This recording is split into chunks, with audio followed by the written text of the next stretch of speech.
রহমতের 10টি দিন আমাদের মাঝ থেকে চলে গেল। এই তো সেদিন রোজা শুরু হয়েছে, এর ভিতরে 10টি রোজা সম্পূর্ণ হয়েছে। আলহামদুলিল্লাহ। আমরা যে যে অবস্থায় থাকি না কেন, সবে চেষ্টা করব এই রমজান মাসে বেশি বেশি ইবাদত করার। তো এখানে কিছু বাসায় ফল আনা হয়েছে, তো সেগুলোই আর কি একটু গুছিয়ে রাখবো। তো ভাবলাম রমজানের তো তেমন কোনো ভিডিওই শেয়ার করিনি, তো ভাবলাম আজকে ছোট্ট একটা ভিডিও শেয়ার করে দেই। তো যাই হোক, এখানে বাসায় কিছু ফল আনা হয়েছে আর সেই ফলগুলোই একটু গুছিয়ে রাখবো, মূলত সেটুকুই শেয়ার করা। তবে ইফতারের সামান্য কিছু আয়োজন, মূলত ইফতারের সময় আমি কি দিয়ে ইফতার করেছি সেটাও আপনাদের সাথে শেয়ার করব। তবে তেমন বেশি কিছু না, তবে যতটুকু নিয়েছি আলহামদুলিল্লাহ। এই তো বাসায় কিছু মালটা আনা হয়েছে।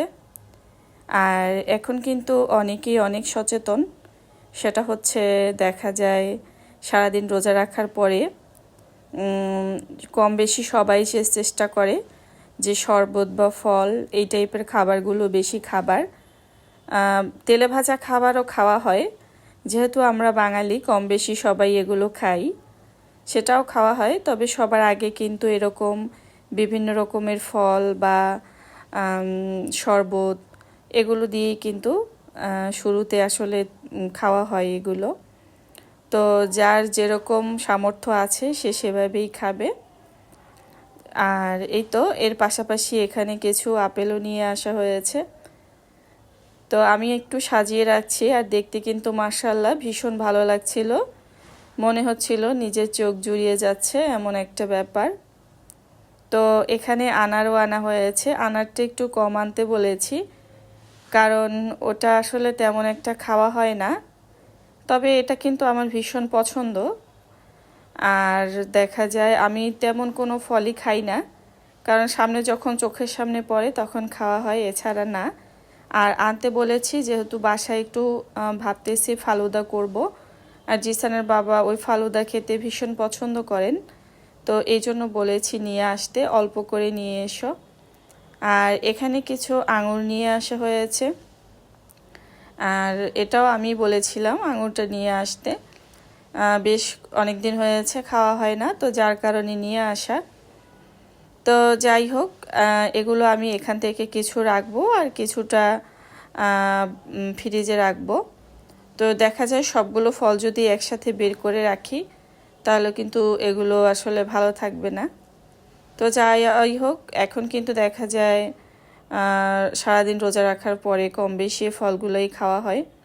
তো এর পাশাপাশি কিন্তু ডাব নিয়েও আসা হয়েছে, আর আমার বাসায় কিন্তু ডাব খেতে আমরা সবাই পছন্দ করি। আর সারাদিন রোজা রাখার পর ডাবের পানি তো একদম মন জুড়িয়ে যায়। তো ইফতারের জন্য কিন্তু এখানে আমি কিছু আগেই ফল ভিজিয়ে নিচ্ছি, আর অবশ্যই ফল খাওয়ার আগে তো কম হলেও 20-25 মিনিট পানিতে ভিজিয়ে রাখা উচিত, এটা আমাদের সবার। আর এই তো এখানে আমি যেহেতু আমরা মানুষ কম, যদিও আলহামদুলিল্লাহ আমার ছেলেও কিন্তু রোজা রাখছে, তো সে একটা দুইটা করে এরকম চেষ্টা করছে। তো রহমতের 10টি রোজা সম্পন্ন হয়েছে আলহামদুলিল্লাহ, তার ভিতরে থেকে কিন্তু সে 7টি রোজা রেখেছে। তো আপনারা কিন্তু সবাই দোয়া করবেন আমার ছেলেটার জন্য, যে বাকি রোজাগুলো যে আছে সেগুলো যেন সে রাখতে পারে। আর আমরা কিন্তু খুবই আনন্দিত যে আমার বাবাটা রোজা রাখতে পারছে আলহামদুলিল্লাহ। আমি যতটা ভোর রাতে ডাকি তার থেকে তার বাবা তাকে বেশি ডাকে। ছোট মানুষ তো ভোর রাতে আসলে উঠতে চায় না, তারপরও কিন্তু তার বাবা তাকে ডেকে দেয় যে আব্বু ওঠো। তো তাকে আবার বলতে হয় যে তোমাকে নিয়ে কাল ইফতার আনতে যাব বা কোথাও একটা ঘুরবো, ওইটা শুনলে সে সাথে সাথে উঠে যায়।